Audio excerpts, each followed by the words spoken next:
honestly not going to apologize for that. I'm a competitor. I want to win. I shouldn't get over that. I should use it as fuel, which is exactly what I'm doing. I'm working really hard. I'm doing everything I can to use Unrivaled for exactly what I was built to, like, build my game. Like, I wish we were treated better in our other places of work, you know?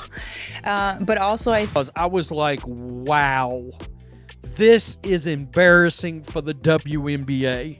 You ever watch something so bold, so off the rails, that you start wondering if the person behind it actually wants to get suspended? Because that's exactly what it looked like when Napheesa Collier walked onto a nationally televised WNBA event, not to represent her team, not to uplift the league, not even to celebrate the sport, but to launch a full-blown marketing stunt for her rival startup league, like she was filming a TikTok ad on ESPN's dime. This wasn't just unprofessional, it was nuclear. She showed up to the WNBA All-Star Draft, not in her team's colors, not in neutral gear, but in a loud, unrivaled shirt, like she was cosplaying as the CEO of Disruption, hijacking airtime to sell her side hustle while pretending there's no conflict of interest. Fans were stunned, sponsors side-eyed, and the league forced to respond. Because when your star player uses a sacred broadcast moment to publicly promote a rival product you don't even air, the fallout isn't just awkward, it's catastrophic. And if you think this is just about one shirt, one event, or one bold move, you're missing the bigger picture. This might be the moment that exposes the real agenda behind Unrivaled and the quiet civil war brewing inside women's basketball. And so that's kind of where I'm at with it, is just using it as fuel for the next time I'm playing in the W season, because it sucks to lose. And as a professional athlete, everyone feels that way. Napheesa shamelessly self-promoted in the All-Star Game draft? You thought the WNBA All-Star Draft was going to be about team spirit, celebration, maybe a few playful moments between the league's best and brightest, right? Wrong. Because Napheesa Collier decided to flip the script entirely and turn the entire event into a one-woman marketing campaign for her rival league, Unrivaled. What should have been a proud, unifying broadcast showcasing elite talent instead turned into a cringe-inducing promo reel. Picture this live on ESPN.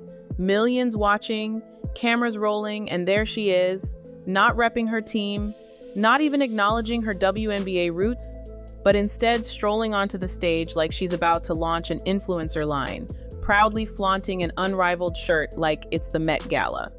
And she didn't stop there. She dropped the name Unrivaled more times in 15 minutes than most players mention their sponsors in an entire season. She name-dropped her co-founder, Breanna Stewart, like it was a buddy comedy premiere, not a league event. It felt less like an all-star draft and more like a low-budget infomercial for a passion project that nobody asked for. And the kicker? ESPN doesn't even air Unrivaled games. No partnership, no stake, no benefit. She used a league-sponsored, league-funded, nationally televised event as her personal soapbox, and the disrespect wasn't subtle, it was surgical. Now let's talk about the betrayal, because that's what this was. Napheesa Collier didn't just disrespect the WNBA as a whole. She threw her own team, the Minnesota Lynx, under the bus without blinking. Not a shout-out, not a logo, not even a nod. Zero acknowledgement. And the Indiana Fever, they were the hosts of this supposedly prestigious moment. But to Collier, they might as well have been cardboard cutouts. She hijacked their spotlight and turned it into a hype reel for her side hustle. Fans noticed, big time. Social media lit up with confusion. Was this still a WNBA event, or did we just accidentally tune into a startup pitch on Shark Tank? And the worst part? This wasn't an off-the-cuff moment. It wasn't a slip. It was planned, rehearsed, executed. Collier knew exactly what she was doing. Every mention of Unrivaled, every shot of that shirt, every casual name, drop it was all deliberate. And while the WNBA tried to celebrate its stars, Napheesa turned that camera lens right back on herself. The moment wasn't about unity, it wasn't about sport, it was about branding, ego, and control. She didn't represent the league. She represented her logo. And just when you thought it couldn't get more tone-deaf, here comes the real twist. Unrivaled isn't even delivering results. Collier risked her entire reputation and burned bridges on national television for a product that isn't even performing. Some of Unrivaled's games can't even scrape past 85,000 views. That's right less than six figures in a media world where WNBA All-Star broadcasts regularly pull in several hundred thousand. So let's break this down. She sacrificed a golden ESPN spotlight, trashed a league-backed event, and promoted a side venture that's barely making waves. That's not power move energy. That's desperation disguised as disruption. She thought she was outsmarting the system, showing the world how she's building something new. But the reality?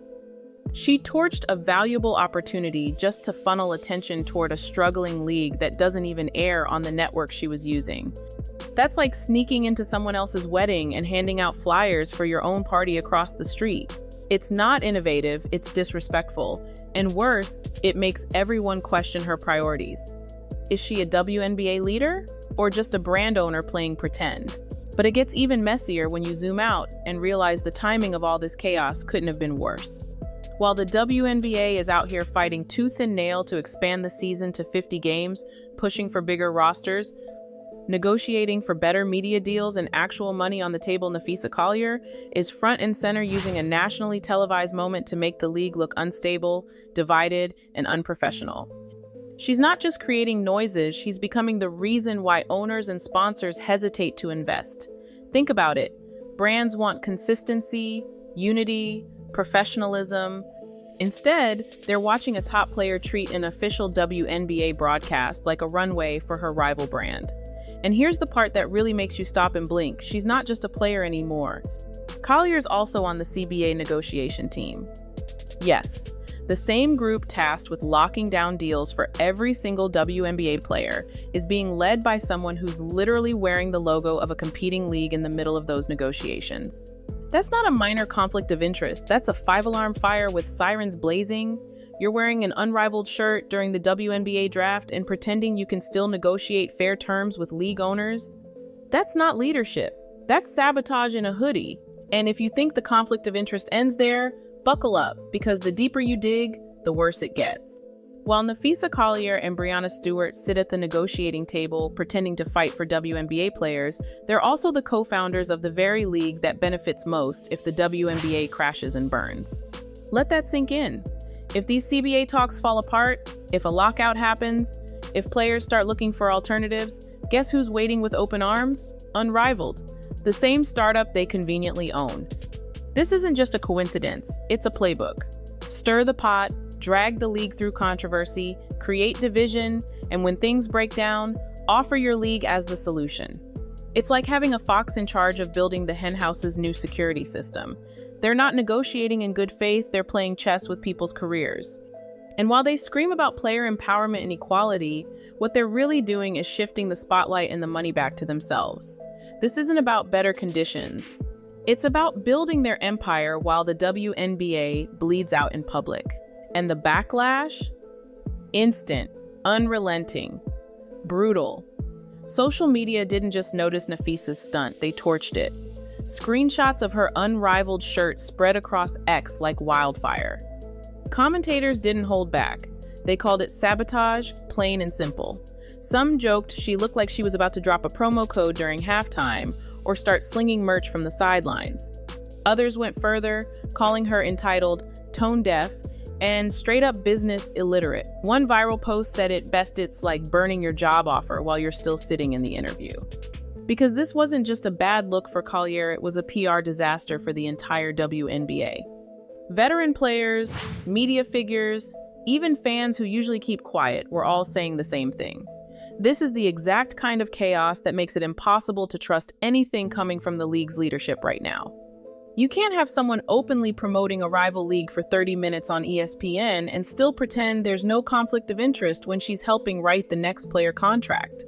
That's not just hypocritical, it's dangerous. And while Napheesa Collier was out here turning ESPN into a walking billboard for Unrivaled, guess who wasn't even in the room? Caitlin Clark, the breakout star, the one single-handedly pulling millions of new eyeballs to every WNBA game, the one actually growing the league, drawing fresh sponsors, and putting butts in seats. And yet, somehow, she's got no voice in the negotiations, no seat at the table, while Collier and Stewart steer the players' union like it's their personal Unrivaled clubhouse. It's not just unfair, it's outrageous. Because while they're pushing their agenda, it's Clark who's actually delivering results. And the double standard? Screaming.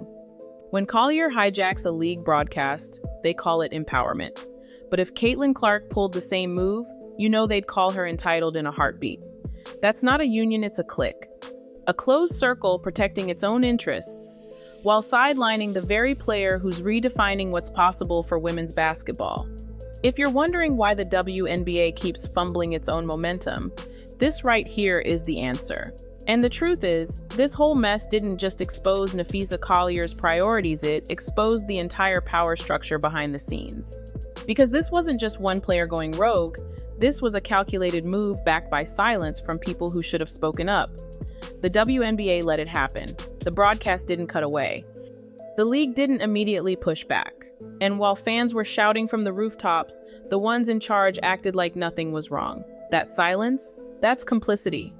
Because when you allow players with business interests in rival leagues to dominate contract negotiations, control public messaging, and hijack national broadcasts without consequence, you're not just risking a bad PR cycle, you're threatening the league's future. And as Collier and Stewart continue to flex their influence, push their league, and drown out dissenting voices like Caitlin Clark, it's becoming crystal clear this isn't about unity, this isn't about growth, this is about control. And the players, fans, and media are finally starting to see it for what it really is. Not leadership, but a silent takeover. So now the mask is off, the agenda is exposed, and the fans? They're not buying the PR spin anymore. Napheesa Collier didn't just wear a shirt, she sent a message. A message that said, I'll use this league when it benefits me and push my own when it doesn't. And the WNBA let her. They gave her the platform, and she used it to plant a flag for a rival league in front of millions. That's not bold, that's betrayal. While Caitlin Clark earns every bit of her spotlight, while teams hustle for growth, while the league pushes for legitimacy, the people at the top are playing a different game. One that doesn't build the WNBA, drains it. This isn't empowerment. It's manipulation. It's sabotage in real time, with receipts, with cameras rolling, and now with the entire world watching. So ask yourself, are we witnessing the rise of a new era in women's basketball or the beginning of a civil war that could burn it all down? Because if this keeps going unchecked, the biggest threat to the WNBA might not be from outside, it might be from within.